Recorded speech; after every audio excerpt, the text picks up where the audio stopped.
ওকে, আজকে আমরা পড়ব হচ্ছে সৎ সিনের নিয়ম। কোরআন মাজিদে 4টি শব্দ আছে যেখানে সদ দিয়ে লেখা হয়েছে এবং সদের উপরে একটা ছোট সিন লেখা থাকে। সেগুলো পড়ার নিয়ম হচ্ছে সূরা বাকারাতে ইয়াবে সুতু শব্দে সিন পড়তে হবে। তাহলে আমরা শিখলাম যে সূরা বাকারাতে ইয়াবে সুতু শব্দে সিন পড়ব। সূরা আরাফেও এরকম আছে, ব্যাস তহ শব্দে সিন পড়ব, সিন পড়তে হবে। তার মানে সূরা বাকারাতে সিন পড়তে হবে, সূরা তুরে সিন পড়তে হবে। আচ্ছা, 3 নাম্বার হচ্ছে সূরা আরাফেও 3 পড়তে হবে। 3 নাম্বার হচ্ছে সূরা তুর, আল মুসাইতিরুনও পড়া যায়, এখানে আল মুসাইতিরুনও পড়া যায়, মানে সদ এবং সিন উভয়টাই পড়া যাবে। সূরা তুরে সদ সিন উভয় পড়া যাবে। এবার আসি সূরা গাশিয়াতে। সূরা গাশিয়াতে বিমুসাইতির শব্দে সদ পড়া উত্তম, মানে একটা সূরায় মাস্ট বি সদ পড়তে হবে। তাহলে আমরা আপাত দৃষ্টিতে একটা জিনিস মিলাতে পারি যে বাকারাতে যা আছে সিন পড়ব, সূরা আরাফে সিন পড়ব, সূরা তুরেও আমরা সিন পড়ব, আর সূরা গাশিয়াতে মাস্ট বি সদ পড়ব। তাহলে এভাবে মনে রাখতে পারি যে সূরা গাশিয়া 30তম পারা সূরা গাশিয়াতে আমরা অবশ্যই সদ পড়ব। বাকি যে 3টা সূরা আছে বাকারা, আরাফ এবং তুর, এগুলো মুখস্থ রাখবো। 4টা সূরা, যেমন সাকটাতে 4টা সূরা, ওটা মুখস্থ রাখবেন। এখানে 4টা সূরা, এটা মুখস্থ রাখবেন। তাহলে বাকারা, তারপর আরাফ এবং সূরা তুরে সিন পড়বেন। সূরা গাশিয়াতে অবশ্যই সদ পড়তে হবে। এখানে লিখে নিচে লেখা আছে আর কি। 39 নাম্বার তাজউইদ হচ্ছে নুনে কুতনি, ওয়াকফ না করে পরের শব্দের সাথে মিলিয়ে পড়লে নুনে কুতনি পড়তে হবে, আর ওয়াকফ করলে নুনে কুতনি হবে না। তাহলে ওয়াকফের সাথে নুনে কুতনি সম্পর্ক, নুনে কুতনিতে যদি ওয়াকফ করেন তাহলে কি করা যাবে না? নুনে কুতনি করা যাবে না। কিন্তু ওয়াকফ না করলে নুনে কুতনি পড়তে হবে। তানুইনের নুন, এখানে এটা জিনিসটা কার সাথে? তানুইনের সাথে, দুই জবর দুই জের দুই পেশের সাথে। তানুইনের নুন সাকিনের বাম পাশে তাসদিদ বা সুকুন হলে তানুইনের ভিতরে লুকিয়ে থাকা নুনে জের দিয়ে পরে সাকিন পড়তে হয়, তাকে নুনে কুতনি বলা হয়। খুব ভালো করে খেয়াল করব। এখানে আমি একটু যাব, এই যে উদাহরণ দেওয়া আছে আমরা দেখেন, আলিমুন, এখানে শব্দটা লেখা ছিল কি? আলিমুন আর আল্লাযী। তো আল্লাযীর এই যে আলিফটা, এটা মূলত হামজাতুল ওয়াসল, আমরা অলরেডি হামজাতুল ওয়াসল সম্পর্কে জেনেছি। আর মিম দুই পেশ মুন, তাহলে এখানে একটা মিম পেশ মু পড়ব। যদি মিলাই পড়ি এটা আলিমু, তারপর অতিরিক্ত একটা নুনে, যে মাঝখানে অতিরিক্ত একটা নুনে জের দিয়ে পরের সাকিনে, তখন হামজাতুল ওয়াসলটা বাদ হয়ে যাবে। আলিমু নিল্লাদি, আলিমু নিল্লাদি, আলিমুন আল্লাদি পড়া যাবে না। এ দেখেন এখানে আবার ভেঙে দেওয়া হয়েছে। তারপর দেখেন সূরাতু ইখলাসের প্রথম এবং দ্বিতীয় আয়াত যদি কেউ মিলায় পড়ে এভাবে পড়তে হবে, উল হুয়াল্লাহু আহাদুন ইল্লাহুস সামাদ। যদি কেউ মিলাই পড়ে নিল্লাহু, কারণ ওই যে আহাদু তারপর শব্দে আল্লাহর আসছে, তাহলে এই আটা মূলত এই যে হামজা জবর আ, এটা তো মূলত হামজাতুল ওয়াসল, দুই পেশ আসছে, হামজাতুল ওয়াসল আসছে, তাহলে মিলালে তখন এই যে দাল পেশ দু, এবার নুন একটা আসবে, নুন জের নি, নিল্লাহু আল্লাহু, উল হুয়াল্লাহু আহাদে আল্লাহু সামাদ ভেঙে ভেঙে পড়লে। আর যদি আমরা না ভাঙে মিউট করে দেন, আর যদি আমরা না ভাঙি, আচ্ছা আচ্ছা পরে কথা শুনবো, পরে আমি শুনবো, হ্যাঁ তারপরে পরে আমি শুনতেছি, আমি বলতেছি, আমি এখনো পড়া শেষ করি নাই কিন্তু। তারপরে হচ্ছে তাহলে আহাদু নিল্লাহুস সামাদ, নিল্লাহুস সামাদ। এইবার আসেন কেন এটা এরকম হলো। তাহলে যদি মিলায় পড়ি তাহলে নুনের নিচে জের আসবে, যদি না মিলান তাহলে নুনের নিচে জের আসবে না। ওয়াকফ করলে যেভাবে ওয়াকফ করেন সেভাবে। আচ্ছা, এখানে মূলত দেখেন ক্ষয় রন, র দুই জবর রন, আমাদের বইয়ে এটা লেখা আছে দেখেন, র দুই জবর রন সমান সমান একটা জবর, একটা রয়ের উপর জবর আর একটা কি নুন সাকিন, একটা কি পেয়েছেন? নুন সাকিন। দুই জবর সমান সমান একটা জবর একটা নুন সাকিন। এই নুন সাকিনটা হচ্ছে লুকায়িত নুন সাকিন, এটা দেখা যায় না। এই নুন সাকিনের পরে যদি একটা হামজাতুল ওয়াসল থাকে, হামজাতুল ওয়াসল বিশিষ্ট শব্দ থাকে, যদি হামজাতুল ওয়াসল থাকে তাহলে এই নুন, যে অতিরিক্ত যে নুনটা আছে সেই নুনের ওপর একটা জের দিয়ে পড়তে হবে, এই, তাছাড়া আর কিছুই না। ঠিক আছে, নুনের নিচে একটা জের দিয়ে, এটা নিয়ম, এটা হয়ে আসছে এটাই। ওকে, তাহলে আমরা চলে গেলাম সামনের দিকে। এইবার হামজা বা দুই প্রকার, একটা হামজাতুল কতই আর হামজাতুল ওয়াসল। এটা আমরা অলরেডি আগেই পড়েছি। হামজাতুল কতই বা কতআ, যে হামজা পড়ার সময় শুরুতে বা মিলিয়ে পড়লে, পড়ার সময় শুরুতে মিলিয়ে পড়লে সর্ব অবস্থায় এই হামজাটা থাকবে। আগে পড়েন, প্রথমে পড়েন আর পিছন থেকে পড়ে আসেন, অন্য হারকাত দিয়ে মিলান, কিন্তু এই হামজা কখনোই বাতিল হবে না। যেটা বাতিল হবে না সেটাকে হামজাতুল কতই বা কতআ বলে। যেমন দেখেন আসলামতু, এই আসলামতুর হামজাটা কখনোই বাতিল হবে না। যেমন ইন্নাকুম, এটাও কখনো বাতিল হবে না। আচ্ছা, 2 নাম্বার হচ্ছে হামজাতুল ওয়াসল।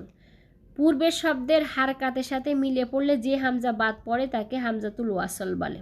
তবে শুরু থেকে পড়লে হামজাতুল ওয়াসলে হারকাত দিয়ে পড়তে হয়।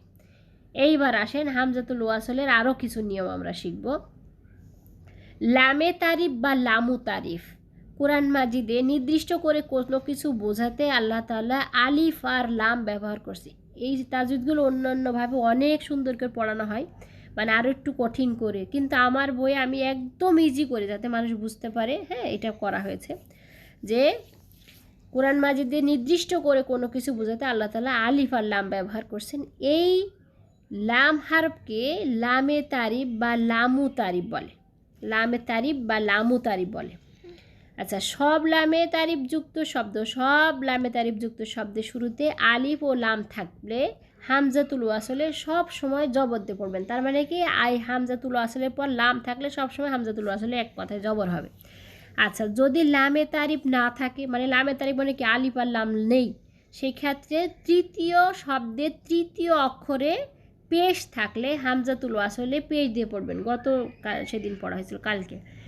যদি লামে তারিফ না থাকে, তবে শব্দের তৃতীয় অক্ষরে জবর বা জের থাকলে হামজাতুল ওয়াসলে জের দিয়ে পড়তে হয়।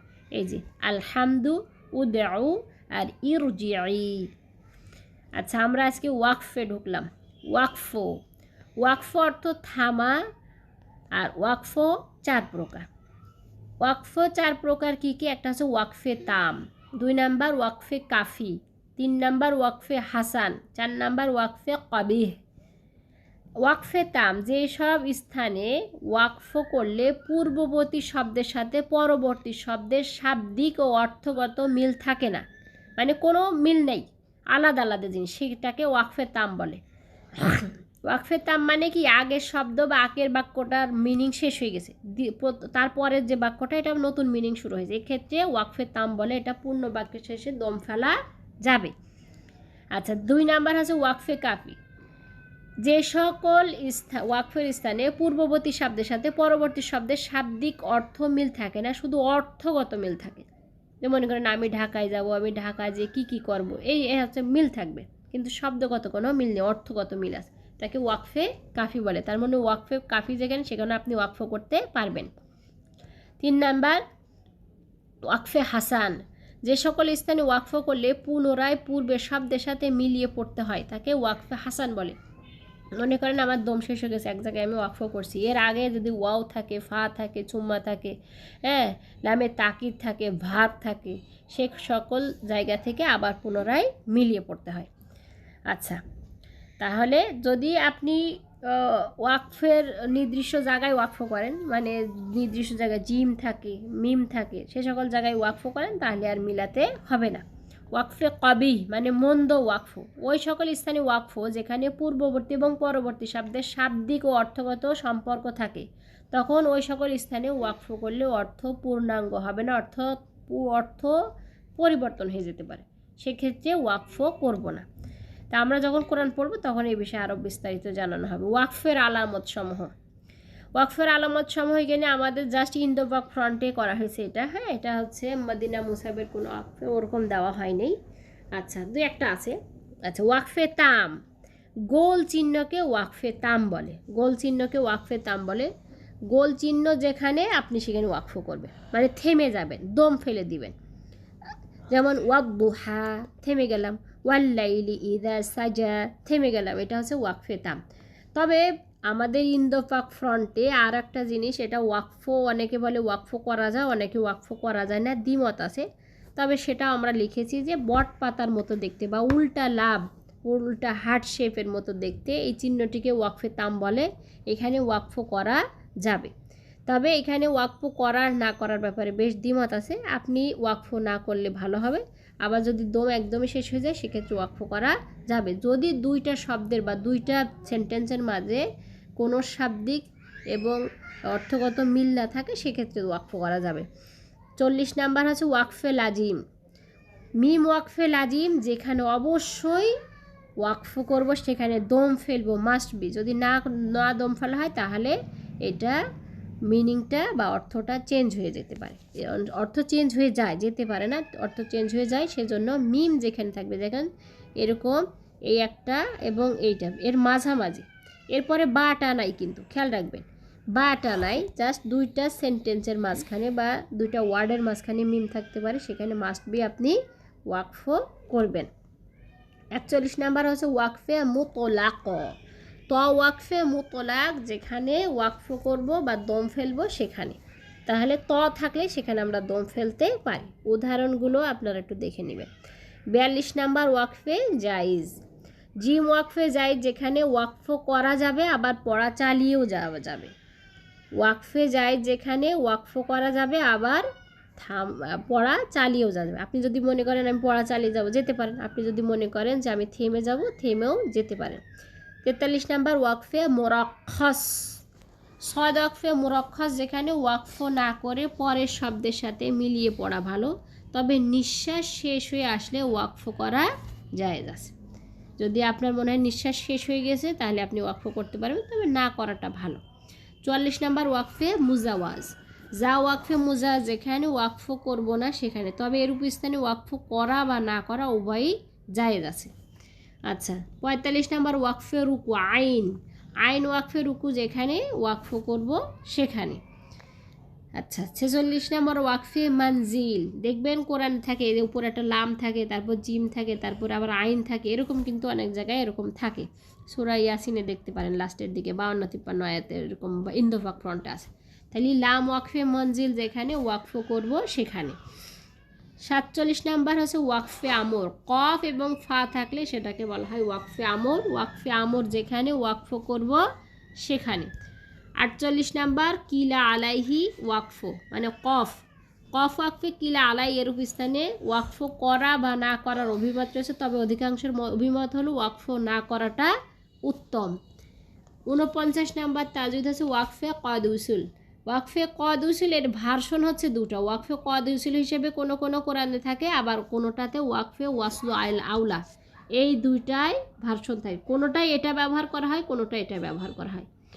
হ্যাঁ, তো এটা আবার অনেক সময় দুইটাই ব্যবহার করা হয়, অনেক সময় অনেক কোরআন, তবে এখন আর দেখতে পাওয়া যায় না, আলাদা আলাদাই হয়। তাহলে ওয়াকফে কদ উসুল মানে সদলাম মানে কদ উসুল, এখানে ওয়াকফ করার চেয়ে মিলানো ভালো। আর ওয়াকফে ওয়াসলু আউলা, এখানে হচ্ছে সদলামিয়া থাকবে, ওয়াকফ করার চেয়ে মিলিয়ে পড়া উত্তম। তবে একদম যদি দম শেষ হয়ে আসে, আপনার দম নাই, সেক্ষেত্রে আপনি ওয়াকফ করতে পারবেন।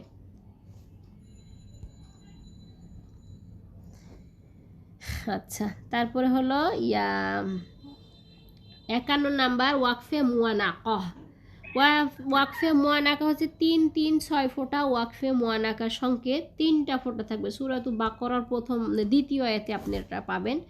এরূপ জায়গায় প্রথম স্থানে ওয়াকফ করলে দ্বিতীয় স্থানে আর ওয়াকফ করা যাবে না, তবে দ্বিতীয় স্থানে ওয়াকফ করলে প্রথম স্থানে ওয়াকফ করতে পারবেন না। এটার নিয়ম হচ্ছে যে কোনো এক জায়গায় ওয়াকফ করবেন, তবে 2 জায়গায় ওয়াকফ করা যাবে না। যেমন লা রাইবা ফিহি হুদাল লিল মুত্তাকিন, এভাবে যদি প্রথম জায়গায় থামেন দ্বিতীয় জায়গায় থামতে পারবেন না, আর দ্বিতীয় জায়গায় যদি ওয়াকফ করেন তাহলে প্রথম জায়গায় থামা যাবে না। লা রাইবা লা রাইবা লা রাইব, এরকম করা যাবে। ওকে, তারপর হচ্ছে 52 নাম্বার ওয়াকফে গুফরান। গয়ন ওয়াকফে গুফরান, যেখানে ওয়াকফ করব সেখানে, কারণ এর স্থানে ওয়াকফ করলে ছোটোখাটো গুনাহ মাফ হয় আমাদের ইন্দোপাক ফ্রন্টের অনুযায়ী, তবে আপনি চাইলে পড়েও যেতে পারবেন, কোনো সমস্যা নাই। আবার ওয়াকফের চিহ্ন হিসেবে কোনো কোনো কোরআনে ফা ব্যবহার করা হয়েছে ইন্দোপাক ফ্রন্টে, সেক্ষেত্রেও ওয়াকফ করা যাবে। 53 নাম্বার তাজউদ হচ্ছে ওয়াকফুন নবী।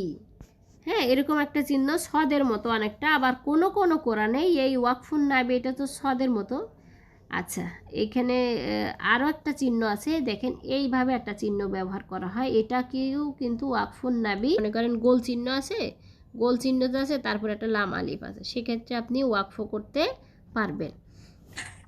যেমন সূরাতুত তাকওয়িরে 1 থেকে 13 পর্যন্ত প্রশ্ন করা হয়েছে এবং 1 থেকে 13 পর্যন্ত প্রত্যেকটা গোল চিহ্নের উপরে এই লাম আলিফ ব্যবহার করা হয়েছে, তাহলে গোল চিহ্ন যেহেতু আছে আপনি ওয়াকফ করতে পারবেন। 56 নাম্বার হচ্ছে হায়ে দমিরে ওয়াকফ, হায়ের ওপর উল্টা পেশ বা হায়ের নিচে খাড়া জের, আমরা এটা পড়ে এসেছি অলরেডি। খাড়া জের থাকলে তাকে হায়ে দমির বা হা সর্বনাম বলা হয়। হায়ে দমিরে ওয়াকফ করলে আরদি সাকিন হয়ে যাবে, মানে এখানে সাকিন পড়তে হবে, এই যে এখানে যে মাত ছিল এই মাতটা কোনো অবস্থায় টানা যাবে না। হায়ে দমিরে ওয়াকফ করলে সবসময় এটাকে সাকিন পড়বো, মানে মনে মনে আরদি সাকিন, এটা কিন্তু টানা যাবে না কোনো অবস্থাতে। যেমন ইয়া রহু আছে, ইয়া রহ থামলে, তাহলে হচ্ছে রব্বাহু আছে, রব্বাহ, এরকম। তারপর 57 নাম্বার তায়ে তানিস বা হায়ে সাকিনা, গোল তায়ে ওয়াকফ করলে আরদি সাকিন হয়ে যায় এবং গোল তাকে হা পড়তে হয়। আমরা যেটা আজকে রুলস পড়লাম যে গোল তায়ে হা যখন ওয়াকফ করবেন তখন সেটা হা হয়ে যাবে। গোল তায়ে যদি 2 জবর থাকে সেক্ষেত্রেও ওয়াকফ করলে হাই হবে, গোলতা মানে 2 জবর রুলস এখানে অ্যাপ্লাই হবে না। 58 নম্বর সাকিনে ওয়াকফ, কোনো শব্দের শেষ অক্ষর যদি সাকিন বিশিষ্ট হয় এবং ওয়াকফ করলে সাকিনই পড়তে হবে, অর্থাৎ কোনো রকম পরিবর্তন করা যাবে না। যেমন ইয়া বাহুম, ইয়া বাহুম পড়া যাবে না, ইয়া বাহুম, ইয়া বাহুম। আচ্ছা, 59 নাম্বার তাজউইদ তাসদিদে ওয়াকফ, তাসদিদ যুক্ত অক্ষরে ওয়াকফ করলে 2টা হারফ পড়তে যে সময় লাগে ওই অক্ষরে সেই সময় দিয়ে ওয়াকফ করতে হবে। যেমন যদি গুন্না শব্দ এরকম আছে ইন, এই যে সেকেন্ড অক্ষর, যেমন এই শব্দের উপর থামবেন, তাহলে কী পড়বেন ইন ফি হিন বিল হাক্ক, এটা তো হচ্ছে কলকলা আমরা পড়লাম, তো এরকম 2টা অক্ষরে যে সময় লাগে সেই সময় দিয়ে আমরা পড়ব। হুরুফে শামসি এবং হুরুফে কমারি, শব্দের প্রথমে যুক্ত আলিফ লাম এবং আলিফ লামের লাম হারফটি উচ্চারিত হয় না এবং পরের হারফটি তাসদিদ দিয়ে পড়তে হয়, এরকম হুরুফে শামসির অক্ষর হচ্ছে 14টি। আর হুরুফে কমারি শব্দের প্রথমে আলিফ এবং লাম হারফটি উচ্চারিত হয়, তবে ওই সব হুরুফকে হুরুফে কমারি বলা হয়। এর হুরুফ হচ্ছে 14টি। না শেষ, আজকে শেষ করে, আমরা ওয়াকফা বেশি দিন পড়াই না, একদিনে শেষ। এর হুরুফ হচ্ছে 14টি অক্ষর হচ্ছে আমরা এখানে দিয়ে দিয়েছি, এগুলো না পড়লেও চলবে। প্রথম শেষে যদি মাদ্দু আসলি পাওয়া যায়, দ্বিতীয় শব্দ মিলিয়ে পড়লে মাদ্দু আসলিটা বাতিল হয়ে যায়, এগুলো কিছু নোট আকারে এসেছে, এটা তাজউইদ নাই। আচ্ছা, প্রথম শব্দের শেষে যদি মাদ্দু আসলি পাওয়া যায়, দ্বিতীয় শব্দ মিলিয়ে পড়লে মাদ্দু আসলিটা বাতিল হয়ে যায়, এখানে কিছু নোট দেওয়া হয়েছে, নোটগুলো পড়বেন। এই যে আমাদের আজকে শেষ হয়ে গেল, শেষ তাজউইদ মোটামুটি শেষ, আলহামদুলিল্লাহ।